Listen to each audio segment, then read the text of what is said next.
Worthy by Jada Pinkett Smith, Chapter 9 Breakdown. When Dwayne Martin on set with me for The Inkwell, a movie we were shooting in Wilmington, North Carolina, first mentioned that his good friend Will Smith wanted to fly in and talk to me about a role, I said, cool. I had time. I was in Wilmington for crying out loud. He's flying in tomorrow. We didn't have many options for where to go. We were staying on the outskirts of Wilmington in the glamorous suites of the Holiday Inn. Next door, there was Hooters. Yes, home to waitresses in tight t shirts serving pitchers of beer and carrying trays of hot wings.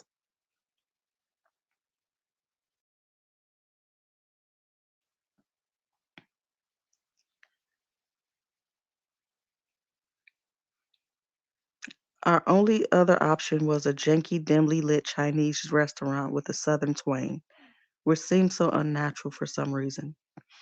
Will arrived in North Carolina from Atlanta, Georgia, where he was working on a project, and he, Dwayne, and I met at the Chinese restaurant. Will began by saying that he'd flown down to ask me personally if I would play his girlfriend on a series regular on The Fresh Prince of Bel-Air. The sitcom had been a huge success for several seasons, so the answer was seemingly a no-brainer. The show was proven, but at this time, I wasn't interested in going back to television. Since Menace, a lot of movie opportunities had become available to me. As nicely as I could, I explained to Will, thanks for flying all the way here, but I don't want to do TV right now. Thank you for the opportunity. And that was that. Will was gracious and understood and left as swiftly as he had arrived. Dwayne started giving me a hard time at the restaurant and then accompanied me to my suite at the Holiday Inn. Not glamorous, but roomy, to convince me to reconsider. His concern was that Hollywood wasn't regularly turning out lead roles for Black actresses. He also stressed the importance of a guaranteed income on a crossover mega hit comedy like Fresh Prince. It didn't have to interrupt my film career, he pointed out. You can do both TV and movies, he said. I agreed, only that's not what I wanted to do. Despite the odds, I wanted to take my shot at being a film star. Even though I had nothing slated next, that was a risk. By the same token, what if I went back to doing TV and lost my hard won foothold as a film actress? Dwayne wasn't having it. He felt I was banking on longevity that was unrealistic. How many scripts are being written for Black actresses, Jada? Don't be stupid. I can't let you turn this kind of financial security. Get cashed up and make movies on hiatus. Although he had a point, I stayed firm. I don't want to. Dwayne was pissed and did his best to convince me I was making the biggest mistake of my life. It was a heated exchange, but I wouldn't give in to the point that when he left my room, I slammed the door on him. Shortly after, he came back, knocked, and asked if, in a conciliatory tone, you want to go get drinks? After opening the door a crack but keeping the latch on, I called back, no, go to Hooters by yourself. Then I slammed the door again. Discussion over, and Dwayne left it alone. My decision was sound. I believe then and now, movies gave me the opportunity to do a variety of roles, go from project to project, and not be stuck in one role on TV under contract.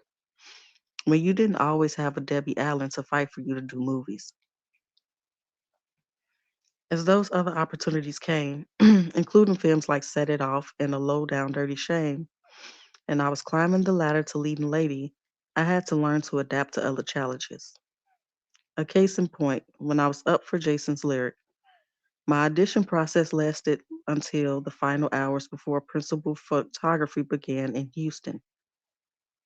Up for the title role of Lyric, a dreamer who wants to get out of the life she and the other characters were stuck in, I flew in for my final in-person audition where Doug McHenry, director, excuse me, and George Jackson, producer, would deliberate.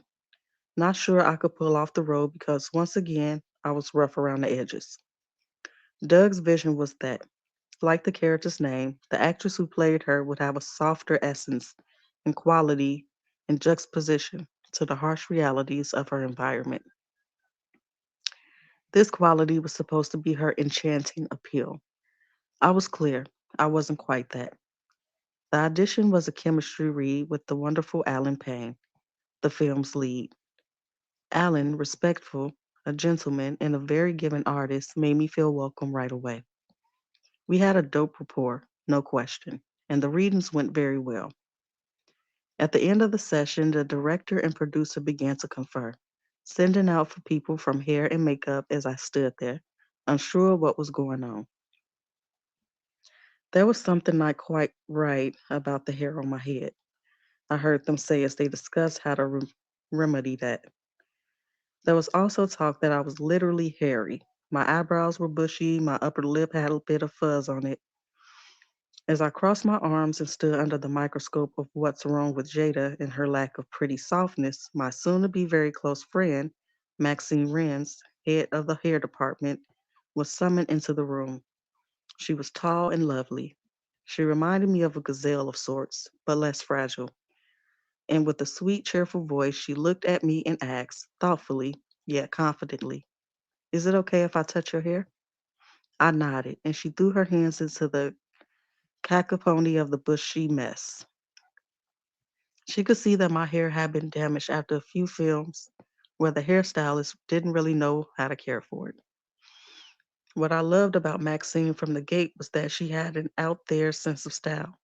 Her hair was like a medium afro of short blonde dreads. She was fly in her baby tee that showed a little tummy, a plaid pleated mini skirt, and high heeled ankle boots with really long legs standing in them. So when Maxine asked if she could cut my hair, it was how she asked with such confidence, coupled with her fly style, that made me say yes. She smiled that adorable cartoon character grin of hers and said, "I have something so cute in mind for you." Judy Murdoch, who was the head of the makeup department and Maxine's close friend, was ordered to wax my brows and upper lip. After a complete makeover, I was presented to Doug and George with that and with poor Alan Payne advocating like hell for how perfect he thought I was for the role. Doug and George finally gave me the thumbs up. Thanks to Maxine and Judy, this movie was a turning point for me, helping me to soften those edges. Jason's Lyric was the first movie I'd done that had an explicit love scene in it, which I did not want to do. The producers had agreed up front to hire a body double, but had a very tough time finding one that was a match to me. Later, I had the same issue on Set It Off, and didn't see the mismatch until the screening. The body double's juicy booty, though really, really appealing, was not my less juicy booty. I like making movies, although the daily whiplash challenging my worth got to me. Baby, I would be constantly reminded more than ever how inadequate I was while being praised at the same time. For a 20-year-old, it was confounding. It was like being on a hamster wheel on a merry-go-round, chasing a carrot. Your performance is stunning. And about the poster for Jason's Lyric, is that your thigh showing? We're so sorry. It's too provocative. So we are taking your thigh out. Also, you're so funny. That dress makes you look like a black girl. That's not for the red carpet. Your eyes do so much acting. Black girls on the cover don't sell our magazines. I was already tired of being kissed on one cheek and backhanded on the other. It was one thing to embrace the self improvement and to adjust the standards of being a leading lady, but where did it end? How could you play the game without getting too caught up? To the point where you let the game identify you completely. I had no solution other than swallowing my discomfort, which I was used to doing. It was a run for the roses to avoid any gnawing insecurities or discontent. They would only slow you down.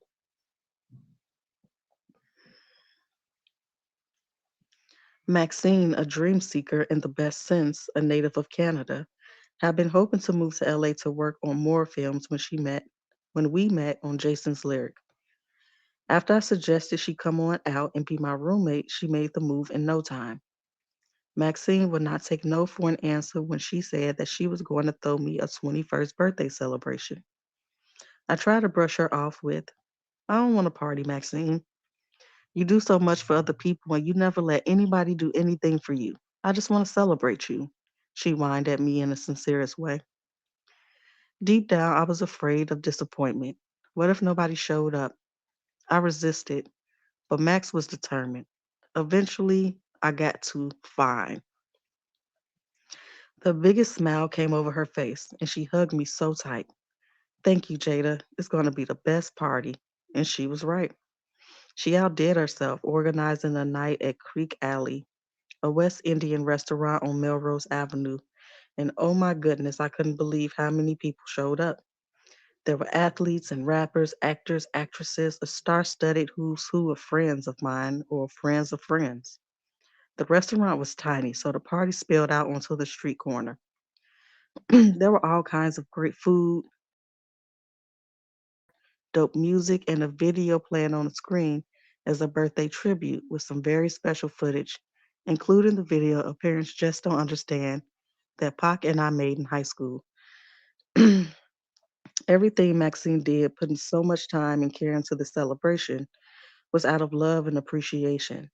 I was beyond touched. Nobody had ever done anything so special for me for my other milestone birthdays. My 16th had gone under the radar, so had my 18th, but not my 21st. Pac came through, and when he saw video of us lip syncing, he was not thrilled. He pulled me into a corner to ask, who put up that video? Pac, stop tripping. Ain't nobody thinking about you, I laughed, realizing, oh yeah, here I was, like his sisters, bringing out his baby videos. Of course, Dwayne was there, and at one point, I brushed past Will,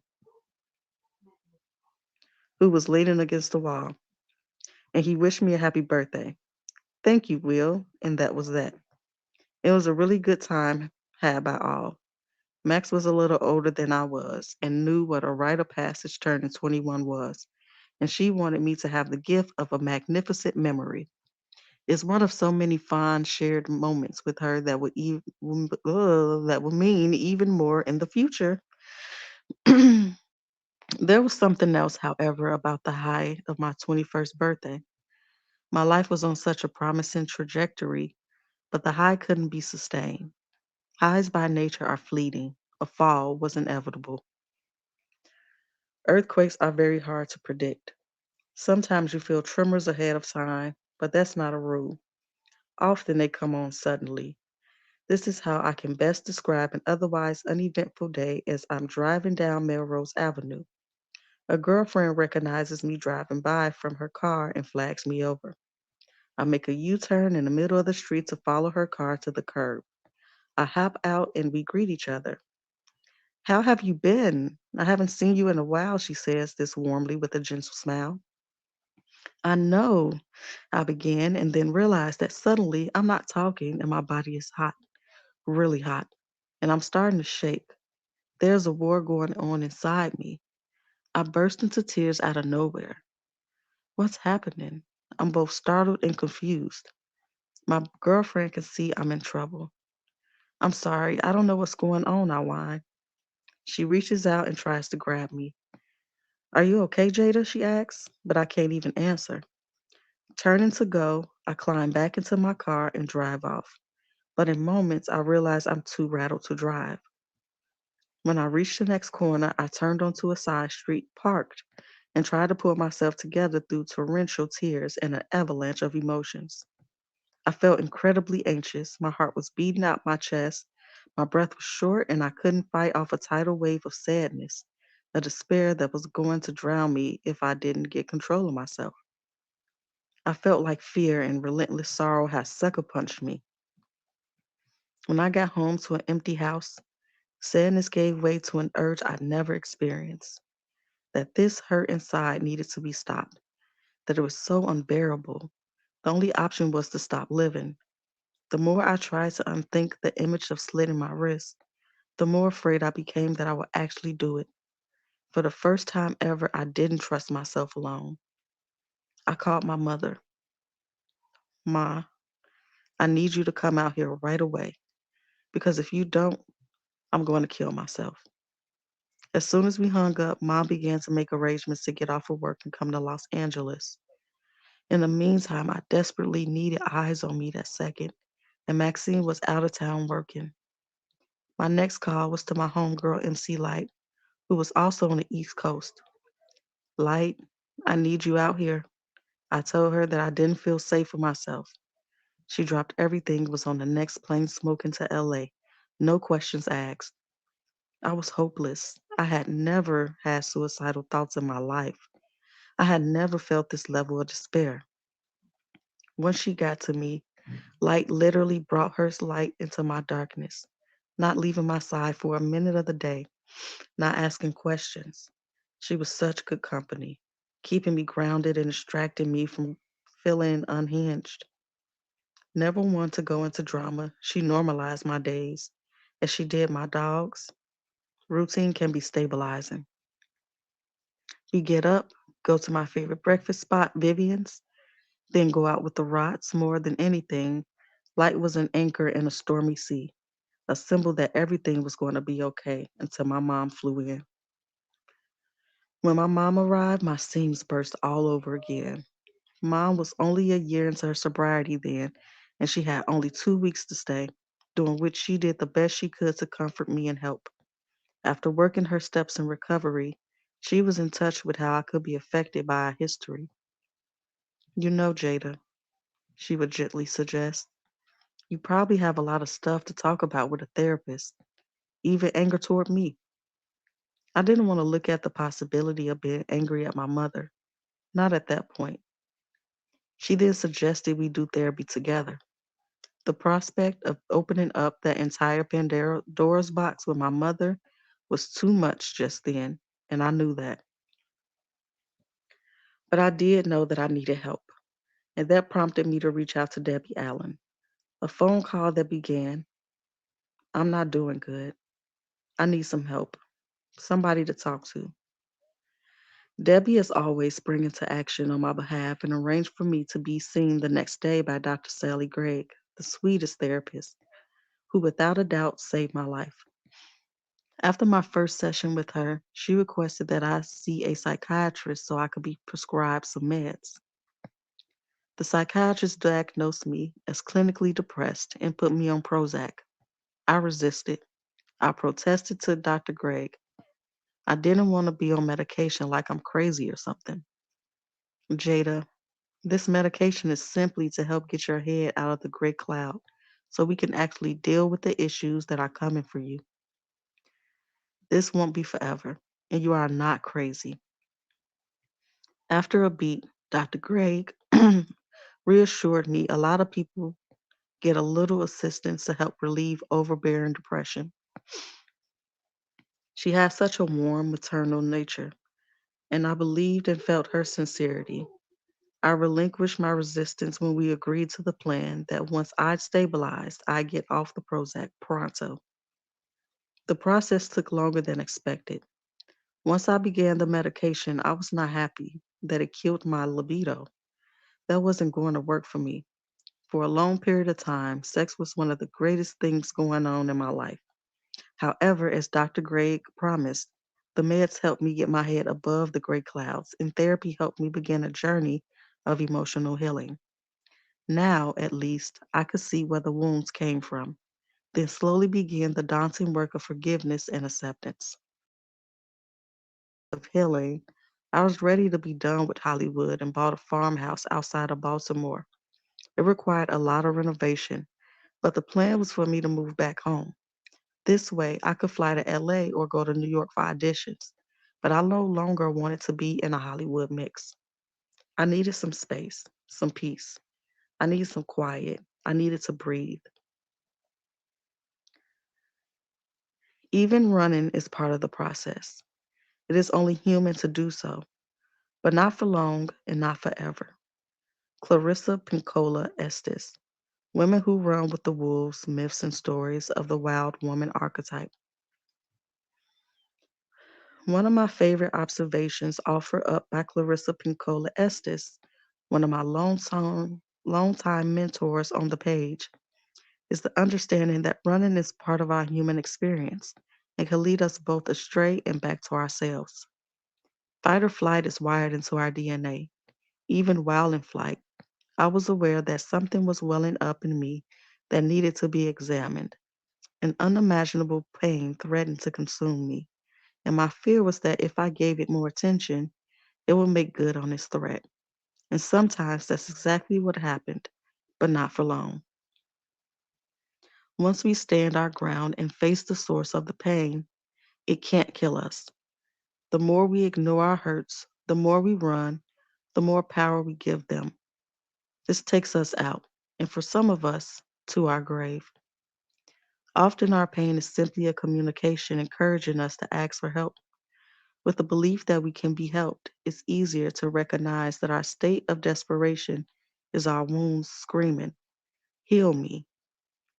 When we cease to fear our wounds and cover them in love, they begin to heal and eventually transform into a flower, a prince, a queen, a gift. But we can't do it alone, and we are not meant to. If you can have the courage to believe it's okay to cry to the universe for help instead of, "Why me?" a door will open and healing in some form will come. For those who struggle with suicidal thoughts, I pray you come to understand that you are worthy of your healing. One day at a time, 1 minute at a time, 1 second at a time. Hold on, have faith, get help. Find someone trained to guide souls through the dark hours and to remind us that our suffering is not meant to take our lives, but instead can lead us to the life we deserve. Today, give yourself the gift of choosing to look at a wound you may have been running from.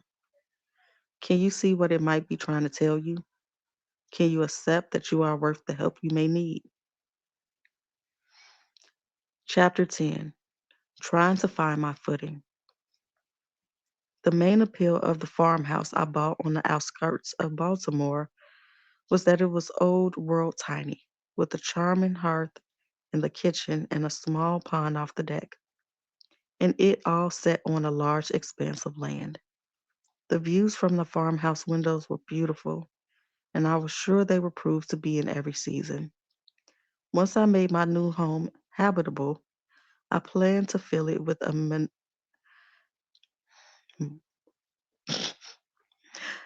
um, fill it with rescued dogs and cats, maybe even a horse for my mom, fulfilling a childhood dream of hers. Even though I intended to move into the farmhouse as my main residence, that couldn't happen right away. So I remained in LA while overseeing the renovations, making short, frequent visits.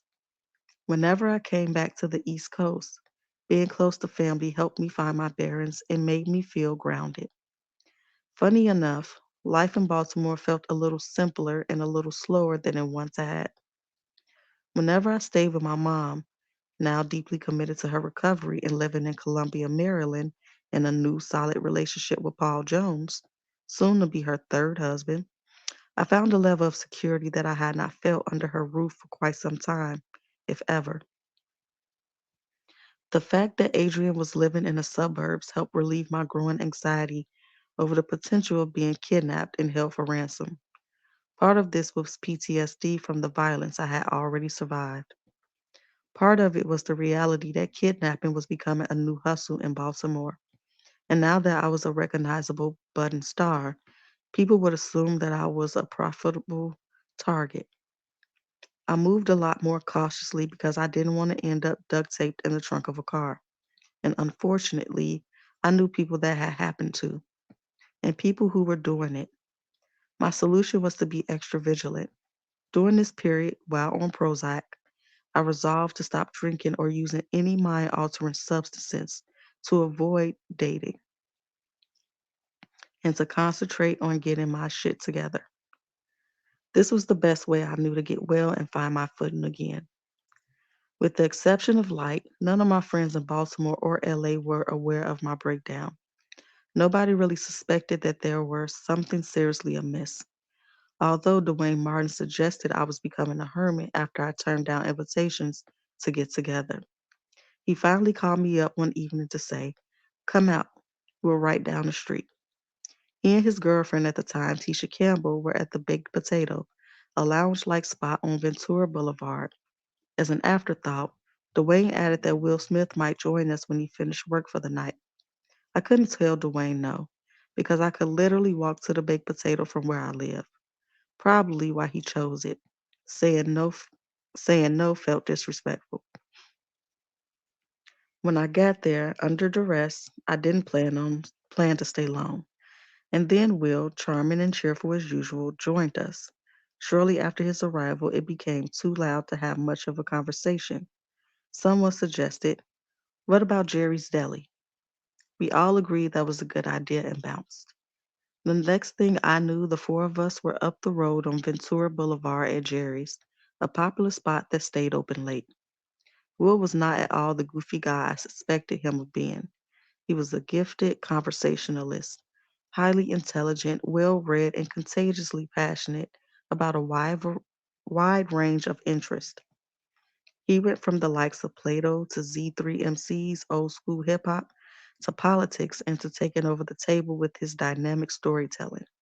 He was funny, too, and seemingly had a level of stability that was refreshing. He had an expansive vision, not just for his career, although he made no apologies about his drive to one day be the biggest movie star in the world and to take hold of all that life had to offer. My thought at the time was Will Smith is actually intriguing and captivating. Who knew? A few weeks later, my mobile phone rang during one of my visits to Baltimore as I was walking alone with my mom at a mall in Columbia. As soon as I pressed the button to take the call, I barely said hello when the caller identified himself as Will Smith. Although I considered him just a friend at this point, I did perk up when I heard his voice. My mother immediately asked, "Who is that?" "Hold on," I said to Will. "Hold on," I said to Will. Put my hand over the speaker and turned to my mother, saying quietly, "It's Will Smith." She gave me a disapproving look. What does he want? We're friends. Adrian got a look in her eye that showed up on the important occasion when she did not intend to be misunderstood. What is Will Smith doing calling you? He's married. True. Will had married Cherie Zampino, and the two had a son, Trey, together. Before I could repeat myself, my mother insisted, "You don't need to be friends with a married man. Hang up the phone and tell him not to call you anymore." My mother was right. I had perked up a little too much when I heard his voice, and Mom could tell this interaction was not appropriate. I told Will somewhat sheepishly, "My mom doesn't think I should be talking to you since you're married, and she said you shouldn't call me anymore." Will understood, relayed that he meant no disrespect, and abided by the rules as set forth by Adrian. With that, we said goodbye and wished each other well. Almost a year went by before I heard from him again. Professionally, I barely skipped a beat. The survivor in me knew better than to give any notice of my troubles so that I was not deemed unreliable for work. In 1994, on any given week, I was on a merry-go-round, either doing publicity for a crop of films releasing that year, or in the middle of shooting other projects, or putting in hours for other batch in pre or post production. One night I might be in Washington, D.C. at the premiere of Low Down Dirty Shame, which was memorable because I invited Rob Soul, and he showed up in a red leather suit, as esoteric and stylish as ever. And the next day I was flying back to LA for fitness on Demon Night, directed by Ernest Dickerson, and executive produced by Joe Silver as part of Tales from the Crypt. It was my good fortune, I felt, to have avoided getting typecast and to go deep into character development and motivation, in drama and in comedy during pre-production for A Low Down Dirty Shame. I had the opportunity to train with the fight instructor for my role of Peaches to make it believable that I could physically kick a grown man's ass. As usual, I went all in and seriously thought I really like fighting. Maybe I should go pro. Many folks, including Keenan, reminded me that no one was interested in hiring an actress with no teeth. Instead, I looked for other ways to expand my repertoire and to explore other avenues, like getting into directing music videos. After finding an agency willing to rep me as a video director, I was fortunate to connect with R&B crooner Gerald Levert, who was a sweetheart. When he wanted me to star in his video for How Many Times, I made him an offer. I'll be in your video if you let me direct it. Once we had it filmed and edited and aired, the requests started to come in. Getting behind the camera and coming up with the concept for the video showed me that my creativity was not limited to being in front of the camera. Suddenly, I had a juggling act with acting and directing, so I had to be conscious about how I chose to use my time, professionally and socially. But sometimes the two came together. Out the blue one day, I got a call that none other than Prince wanted to speak to me about a creative endeavor, a ballet opera he had written and recorded. He had seen some of my films and was reaching out to discuss possible collaboration. Prince, as a lifelong inspiration and one of my favorite artists ever whose music has inspired me to get my first job so that I can afford to buy his records. As in a creator whose songs and looks I had impersonated in costume and lip syncing contests, this was crazy. Within days, the meeting was set at my house, and I was still in a state of disbelief when I opened the door. There he was, dressed all in white, wearing a warm smile as I ushered him into my living room and pulled out my photo album to prove that I was a serious devotee. It didn't even occur to me that Prince would be embarrassed by my behavior because I was so excited to show him these photos. Needless to say, he was subtly horrified. There was no likeness, which made me love him more. What began as his interest in possibly collaborating on some project ideas soon turned into a beautiful, lasting friendship and shifted as well into his generosity to me as a mentor. While he helped me find my footing, Prince was also trying to find his in a sense, in his battle with his label, Warner Brothers Records, for autonomy over his artistry. He was single minded in spreading the message to other creatives about not allowing the industry to exploit your art for their profit. A constant theme in our conversation was his desire to retrieve the masters to his music, to his art, as well as his name. I admired his determination beyond measure, how powerfully expressive he was, and what he was willing to risk in order to take on the powers that be. But Prince also loved to have a good time and had the most potent sense of humor, along with a sprinkle of hood magic, in contrast to his dandy-esque ways. Prince was one of the first artists I witnessed taking over a whole movie screen one night. We entered through the back exit, and as we were walking along, I must have been pressing my point about something as per usual. Suddenly, he gave me a look, all 5 feet, and something of him, barely taller than me, even in his heels, in the middle of my oratory, and without warning, he swooped me over his shoulder like a weightless sack. Pleasantly shocked, I started to protest, but knew he was so strong in those heels. I mean, who knew he was so strong in those heels? "What you gonna do now, huh?" he said, laughing. All I could do was say, in a schoolgirl voice, "Oh my God, put me down." Child, I clutched my pearls because Prince was a whole lot of man, heels and all, and a reminder to me to slow your roll, little girl. When he seemed to come out of nowhere to befriend me, I was reassured by his kindness, his respect, and the value he placed on my talent. He offered me knowledge, understanding, and support that I really needed at that time in my life. Although I wasn't up for a serious involvement by the fall of '94, I felt ready to end my sabbatical from dudes.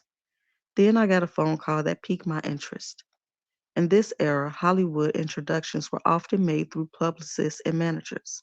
That's how I agreed to go out with the gentleman. We'll call him Lance. I obliged the request because why not? From our first meeting, Lance seemed very focused on locking me down. He came with gifts, trips, and compliments galore. accompanied by the declaration of his desire to have a child with me. This guy hardly knew me, and though I made it clear that I was not interested at all in a serious relationship, he persisted. He wasn't hearing me, to the point where he asked me to meet the child he already had. Mm. I politely told him it's too soon, and we really don't know where this is going. We should wait on it. Then he went all out, thinking I would bite, and offered to pay close to $700,000 toward the renovation of my farmhouse in Maryland. Yes, it was an expensive job and it was tempting, but long ago I learned nothing is for free. His gesture didn't feel like generosity, it felt like a way to entrap me. When I declined his gift, and he got very upset. My mother pulled me up, declaring, I don't like him, Jada. Something is off about him. I thought her level of concern was excessive, and as naive young daughters do, I poo pooed my mother's reaction. But there was a gnawing feeling inside me that knew Mama was right. He had shown signs of being easily agitated and sometimes having difficulty calming down when he didn't get his way. Being young, my attitude was why not give the dude a chance in case I'm missing something. There was a sweetness to him, and I gotta admit, all that attention, especially after my breakdown, made me feel desirable again. So I rationalized. Maybe he is just an extremely generous person and excited about the possibility of us as a couple. Lance lived out of state, and I visited him a couple times and enjoyed myself. For that reason, shortly after Thanksgiving, when Lance invited me to fly back home with him to his home, I accepted his invitation, letting him know I can't stay long. I had been at Lance's for no more than 2 days when a series of calls in the early morning of November 30th, which happens to be today, that's crazy, um, came through and I needed to leave for New York. At approximately 12:30 a.m. that day, Pac had been ambushed and shot outside Quad Recording Studios near Times Square. He had been struck 5 times and rushed into surgery at Bellevue for his most serious wound, a gunshot to the groin. The reports I got from Afeni, Pac's mom, were encouraging. Pac had survived, and we didn't have to worry about whether he would live or die. The concern, though, was that Pac was due in court the following day, December 1st, in an ongoing sexual assault case stemming from an incident in November of 1993. When Pac had first attempted to explain to me the basis for the accusation, I had been visiting him in New York. We were in his hotel room talking about his new project for Interscope Records, Me Against the World. I was really excited about the album and happy for him. Then, as the conversation turned to his latest legal concerns, Pac looked at me with sincere intensity and said, I need to explain to you what happened, how I caught this case. He didn't get very far into the story before I stopped him, holding up my hand and listening at him with the same intensity. Listen, I don't need to hear the details. All I know is that if Tupac Amaru Shakur is ever in a room with any girl, under any circumstances, she should always feel safe, no matter what. I braced myself for an intense rebuttal.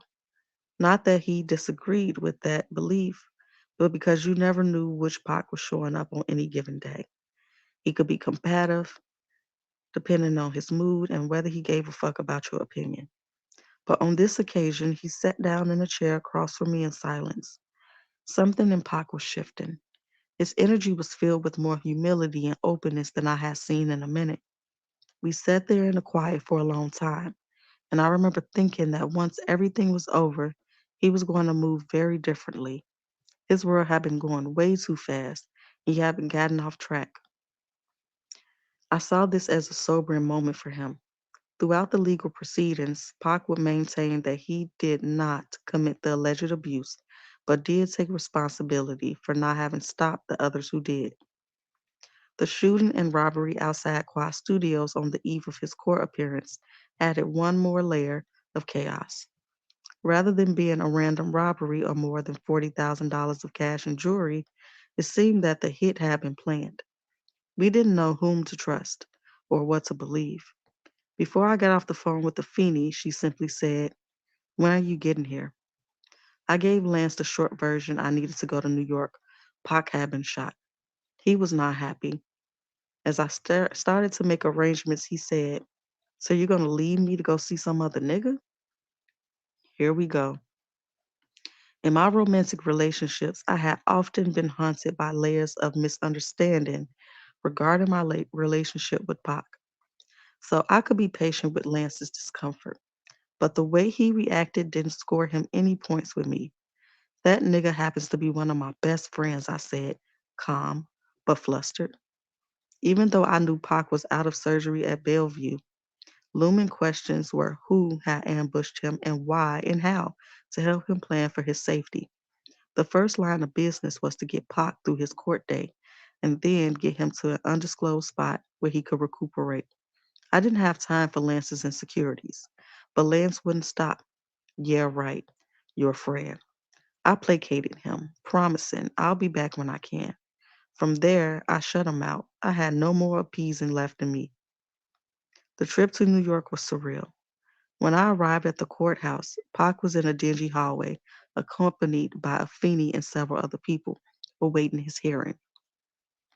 I will never forget my first vision of Tupac after that attack, bandaged up in a wheelchair. I had never seen him so vulnerable. There was nothing I could do or say to make it all better. He was in pain. While dealing with the intense court case on top of a very serious attempt on his life, along with the media circus, all I wanted to do was hug him, and I couldn't.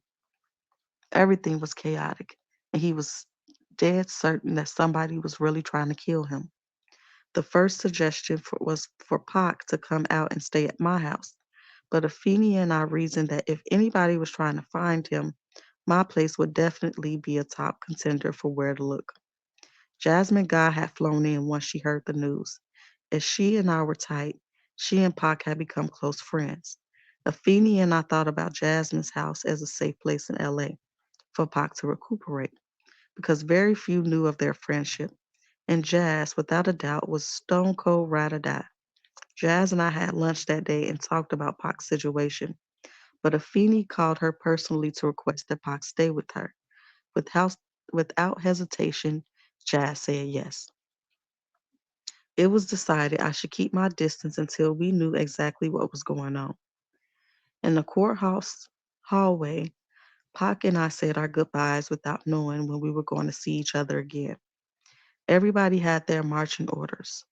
A part of me felt absolutely useless. That hurt, but it was best for now.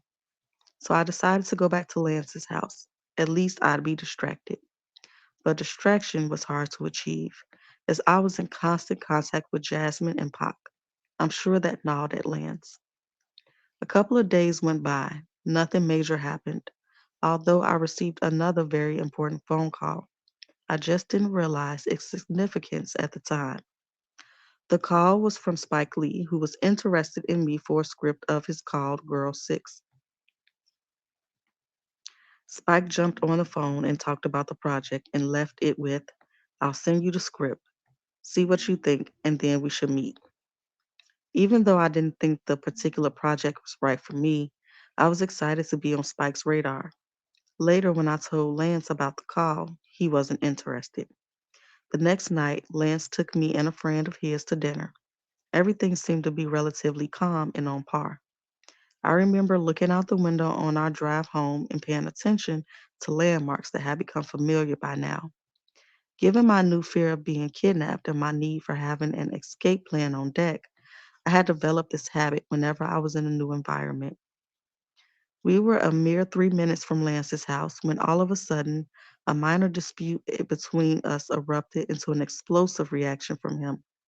His intensity never really felt safe, so as usual, my reaction was to try to stay level-headed. But the calmer I stayed, the angrier and louder he became, and the more his friend in the back tried to intervene, saying, "Hey man, just calm down," in a respectful way that only threw more gas on Lance's fire. The madder he became, the more I realized this was not going to end well. Besides, this dude was huge, all muscle, and apparently out of control. He had been drinking, and when he slammed his fist on the dashboard, I feared I could be next. My heart thumped, and I instantly scanned the environment outside the car, pinpointing exactly where we were and how far we were from his house. My assessment came just as Lance slammed on the brakes and turned as if to hit me. At that instant, I drew the car door open and jumped out in my flat sandals and skirt and made it across the street, cutting through some backyards to get to the house before he did. I knew he kept his back sliding door open, and I dashed into the house from his backyard, veered into the bedroom where I quickly grabbed my black Russell sweats and my sneakers, and then raced into the kitchen where I grabbed the biggest knife he had before running into his child's empty bedroom to hide. As I changed into my sweats, I go over my options. It's late. I know no one in the area, and there's no leaving safely. I have to make it till the morning, till I can get on the first plane out of here. Before I can finish trying my sneakers, Lance's voice bellowed through the house as he came through the sliding back door. Jada, where the fuck are you? He continued to yell for me as I realized. Fuck. I'm stuck in a small room with only walls around me, no doors or windows, trapped. If he finds me as huge and amped up as he is, I'm done. I have no escape, no advantage, even with a knife. I feel panic rise in me, but instead of going there, I find enough anger inside to move. I make a choice to try to gun it for the front door. The second I step into the hall, Lance comes out his bedroom at the far end of the hall opposite of me. We are in a standoff. Lance starts to walk swiftly towards me until I draw the huge knife and hold it out in front of me. Don't come any closer. My voice is low and full of fear. Yet I'm determined to protect myself by any means necessary. I swear to God. Lance stops in his tracks, but then, in a sweet fucking Jekyll and Hyde way, offers a line I have heard only in movies. You think I hurt you?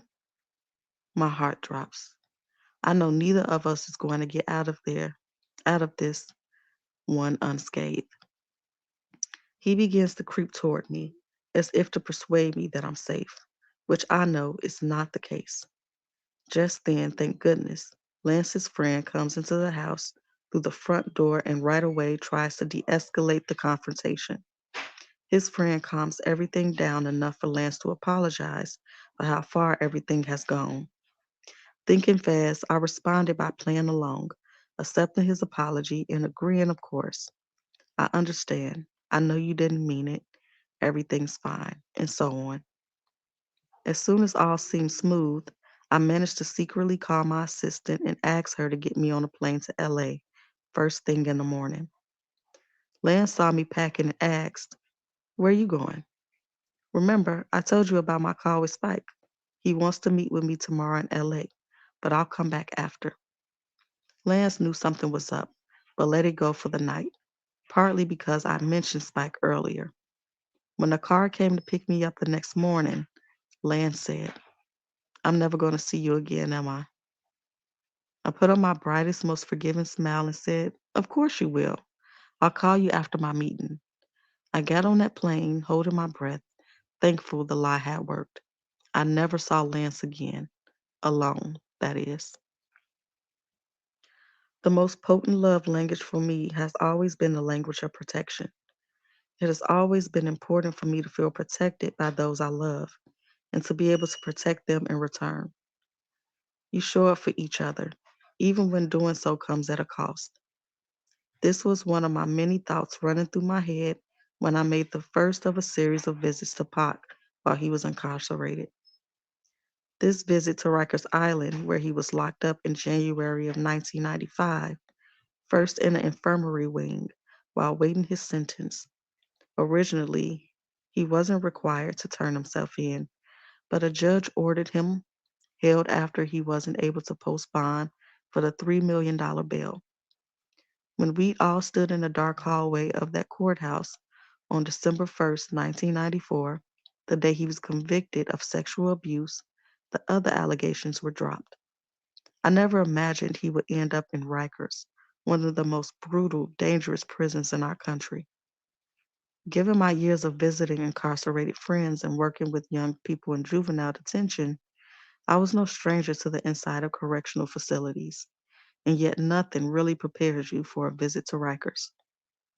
To get there, I drove first to a parking lot where I boarded a bus, which took passengers over a bridge to the actual island.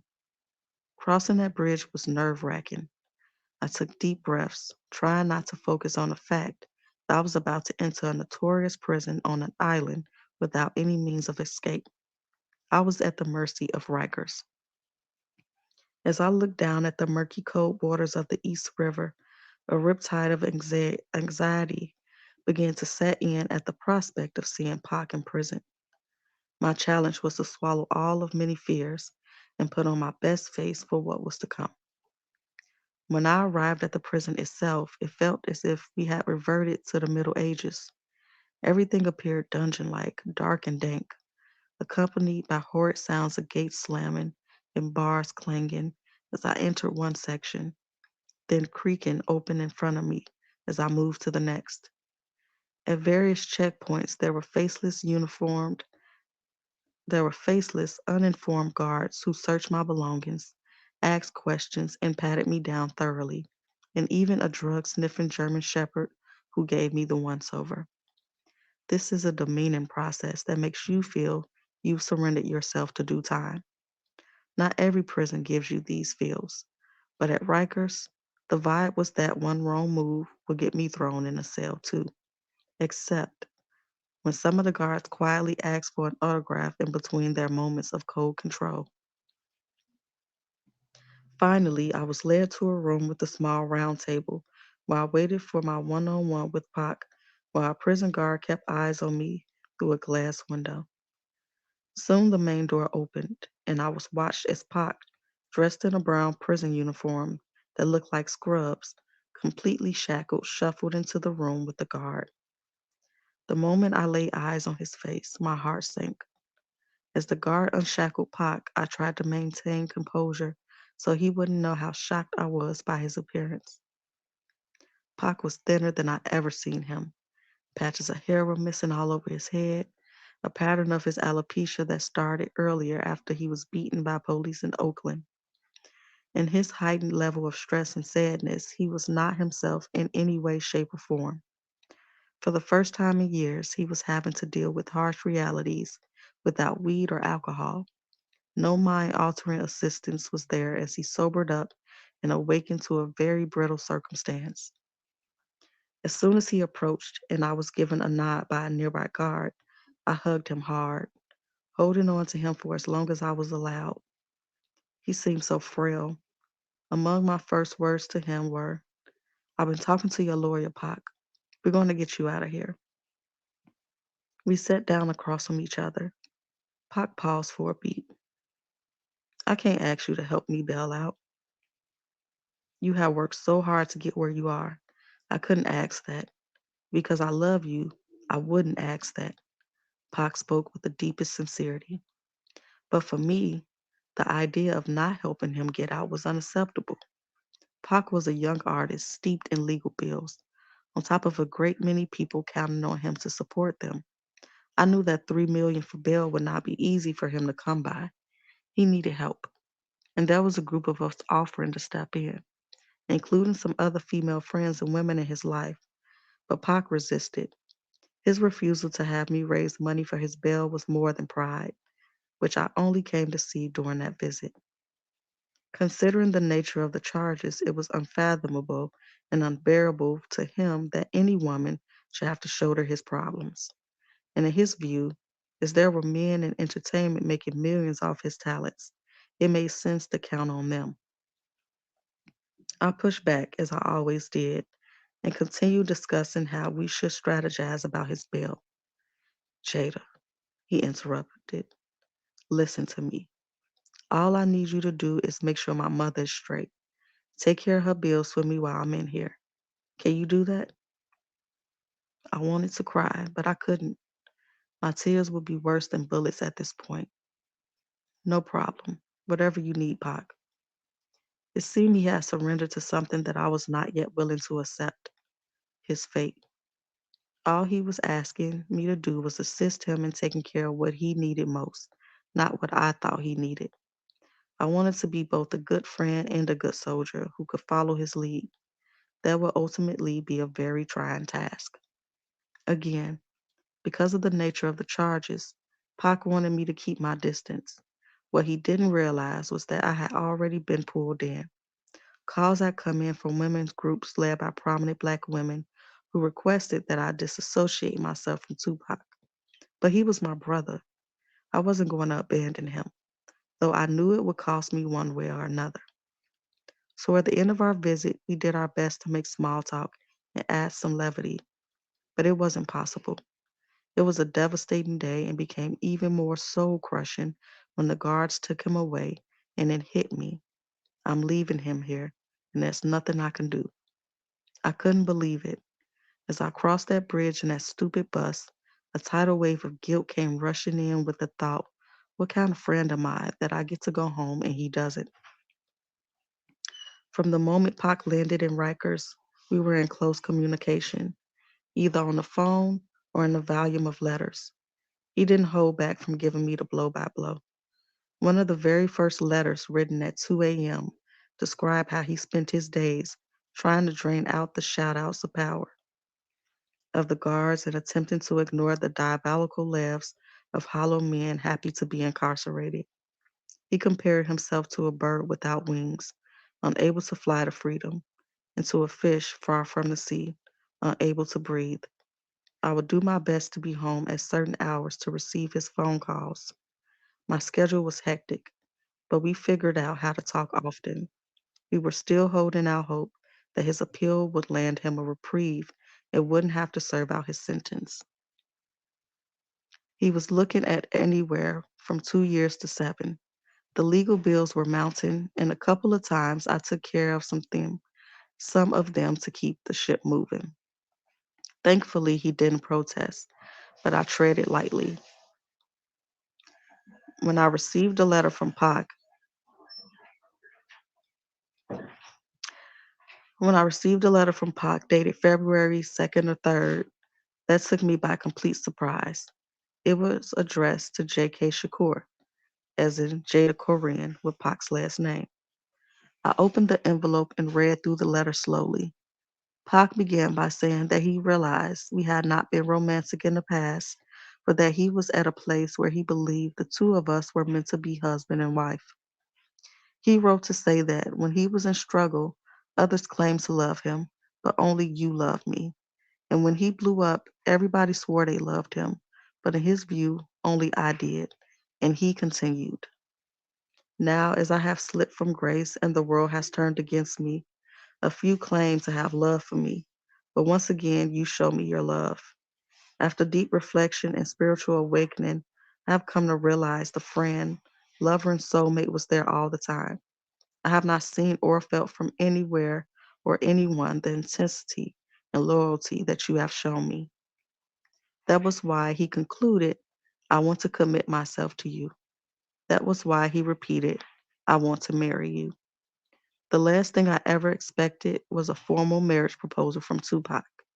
He asked me to answer as soon as possible because the entire existence depended on me saying yes. Pac had a way with words that could paint the most idyllic picture of his heart. I knew he had deep love for each other, but not in a husband and wife sense. I was so torn. I knew what this was. He needed solid footing. I had been that for him through so much. But what he really needed was someone to do time with him. And I had planned on doing so as a friend, as a loving, devoted, ride or die friend.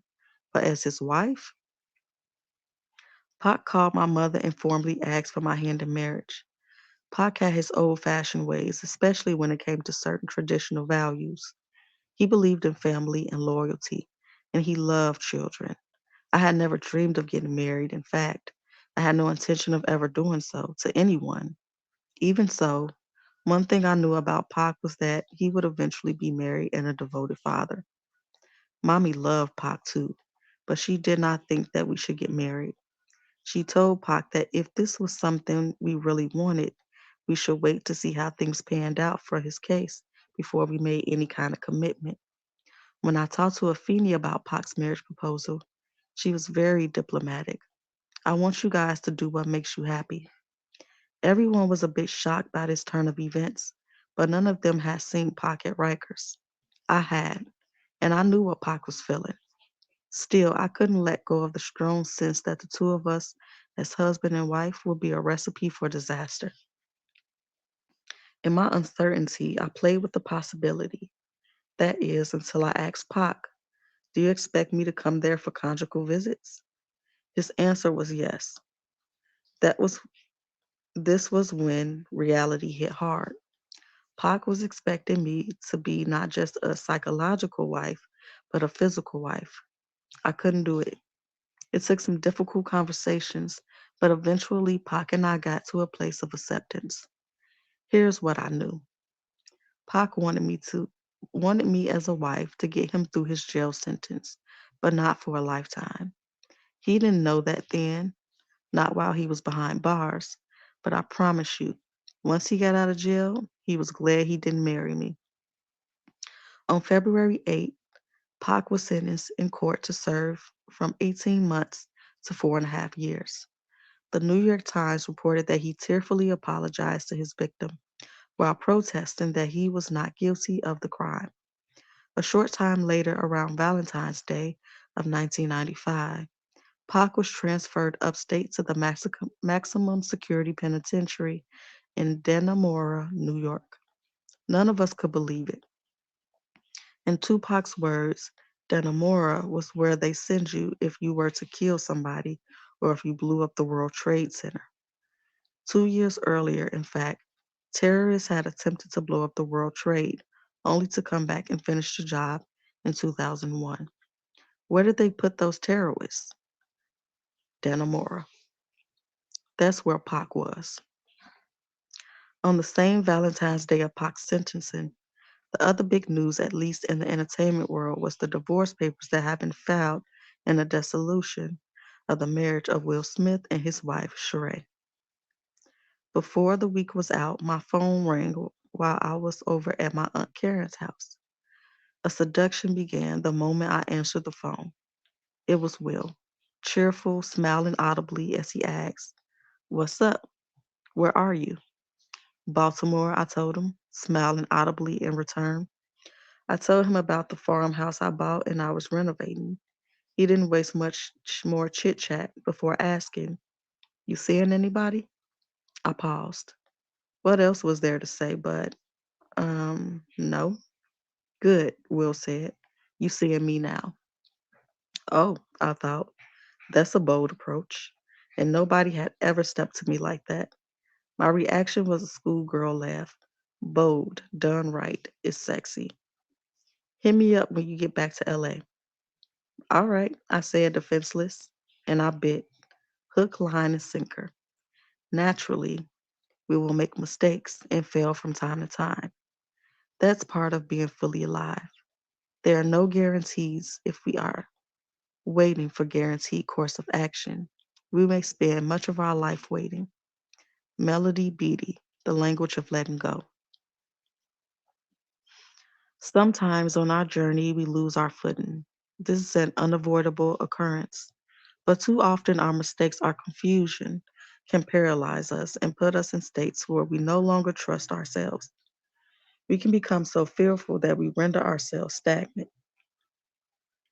There are certain times that require us to be still, but there are also moments when it's important to keep moving. We must remain in touch with our willingness to continue trying to find our way, to find our footing. Knowledge and wisdom come from embracing all the lessons life have to offer. Your steps are not always meant to be perfect, although so many will try to shame you into believing so. There are times we will step in shit, learn from it, and then there are times we will step into gold mines, celebrate it. Either way, life is about taking risks and stepping out on faith, and no matter what the path you need will find you. Do something today to change it up. Drive an unexplored route home. Extend yourself to make a new friend. Learn something that inspires you to get out your comfort zone. And have fun finding your footing along the way.